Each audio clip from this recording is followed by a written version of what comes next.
I recently got the new Inazuma Catalyst weapon and here's how it went. I began to complete all the Sakura trees that constantly strike lightning, and I might have gone off track with this. And also the 3 maiden puzzle thing, which took longer than expected. Next, we had to complete a puzzle in 3 different locations of Inazuma. The Qingju Forest, the Arumi, and the Isles of the Kamisato estate. Personally, I didn't know which was the easiest to start, so I just went to the forest first as I've yet to see what it looks like. I must admit, I didn't know what I was doing at first, but after seeing the pattern on the shrine, it made sense. Basically, we had to adjust the order of the lanterns surrounding the shrine, and the pattern it is written. Almost like one of those puzzles you would do back when you were a kid, where you lined up the dots to create an image. But in this case, there was no image nor were there dots to fill. Afterwards, an enemy spawns in the middle and we have to defeat it. In the end, it went well and the guy was defeated eventually. We proceeded with a cutscene where we continued the story of Food and on to the next puzzle. Okay, so it turns out that was the tutorial puzzle and this is the actual first puzzle in the Qingju Forest. We first fought the Hilichurl that was circling this big tanuki. Thereafter, we find several of his buddies everywhere in the forest. Some led a trail of him dancing, while others decided they want to turn to a freaking torch, which you have to light up, by the way. There was a puzzle that was clearly right in front of me the whole time, and I clearly didn't think that much. I didn't know why. So that's something you need to look after, I guess. I don't know. It's just freaking, why would you turn into a torch for no reason? It is at this moment I faced the problem, which is that I couldn't find the final piece of the lantern to light up.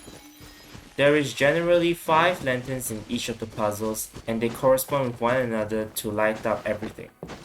I kept walking around like a doo-doo for like 5 times before searching the answers on YouTube because I wasn't about to waste any more time doing so. The last piece was unexpected.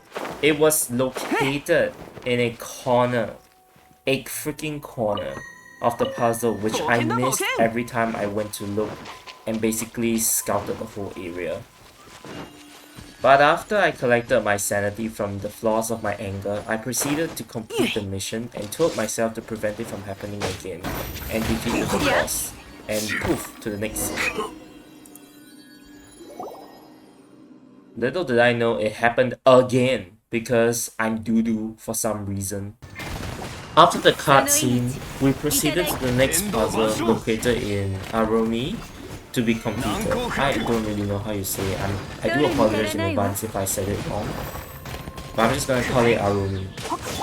This area was cleared a lot more swiftly and nothing much happened apart from the fact there is water in the building like some kind of Atlantis building looking, I don't know.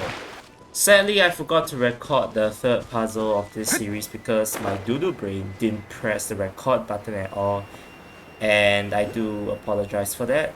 But to sum up the experience, I've searched up on YouTube and found out that it was on an island just outside the Kamisato estate, completed it, and headed to the mountain for a final battle.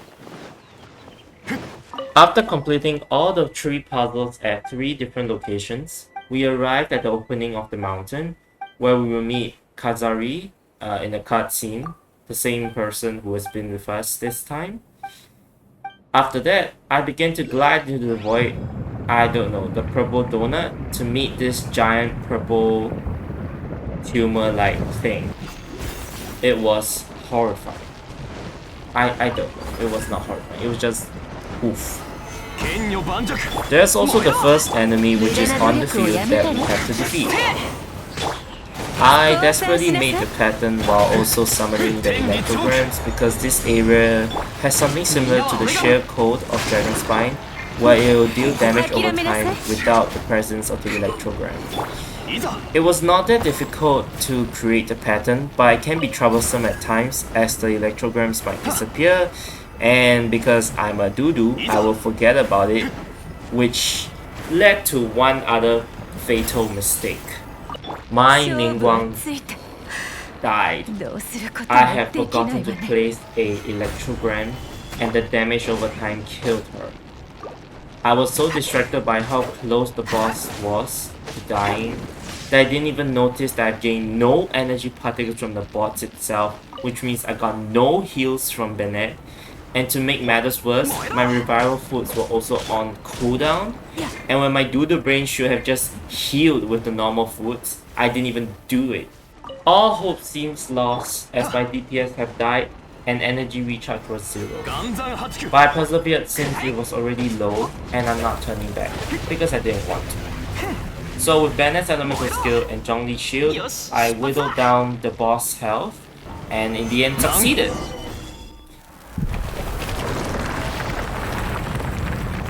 Afterwards, I proceeded to collect the item that was left by her and got a little worried thinking that I've done the wrong quest since it did not look like the Inazuma Catalyst weapon at all. Turns out it was the blueprint.